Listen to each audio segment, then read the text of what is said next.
And the next thing, the matriarch came and did a mock charge. Now, I mean, apparently it was a mock charge. Well, it is a mock charge, but they're still damn scary. And this elephant came and it just took over the whole frame.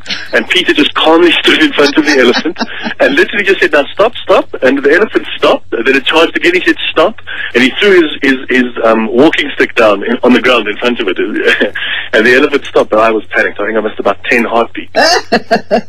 Who can blame you for that? That is totally terrible. But how big is the team behind something like this? I mean, it's a small team. Yeah. It's there's only about 7 of us, and it's a very hard-working team. I started doing this 10 years ago, live game drives, with Africam, and we've learned a great deal along the way. We used to have a staff of 120 people, and we now have a staff of 7 people, and we know how to do it. We've got a lot of practice, and the guys work extremely hard. I mean, they start at 5:30 in the morning, they finish at 9 o'clock at night. They work 6 weeks without a day off, and then they get 2 weeks off, and they do it because of passion, nothing else. We do it because we absolutely love doing what we do. Well, it sounds wonderful. I'm definitely going to tune in. So thank you so much, Graham.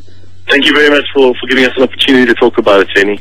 Many, many thanks. That's Graham Wallington from wildearth.tv. Go along, have a look at it. I mean, they're going out, not just yet, but a little bit later on, so maybe just go out and take a game drive with them. I think it's a fantastic concept, and just to reiterate that Safari Live isn't a first in South Africa. Other people have been doing it, and I think both of them are welcome. I think both of them are just fantastic ideas, but I'm going to tune into this one. I want to see what that is like. So before I do my emails in the morning, tomorrow morning, I'm going to see if I can actually go on a game drive with the guys and just see what it's like. And if there's a mock charge, at least I'll be in, although I suppose you could almost imagine them coming out of the screen towards you. A mock charge from an elephant. I want to tell you, I think it is terrifying.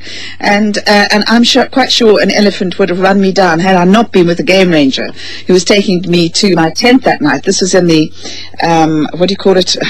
Anyway, it's in Namibia somewhere, or somewhere, I don't know, I can't remember. We'd been to the Okavango Delta, and then we flew into the Kalahari, I think, and it was Lloyd Wilmot's camp, and the game rangers walk you to your tent because there's so many lions around. And so I was being walked to my tent, and there was suddenly, like a ghost, it just came straight in front of us, and there was this full-on elephant, and I kind of went, ah, like that, and I kind of went behind him because he's big and he's a man and he's wearing khaki, and because that's what he's meant to do. And he said to me, he said, "Shut up and stand still." And because he must have realized that I was terrified.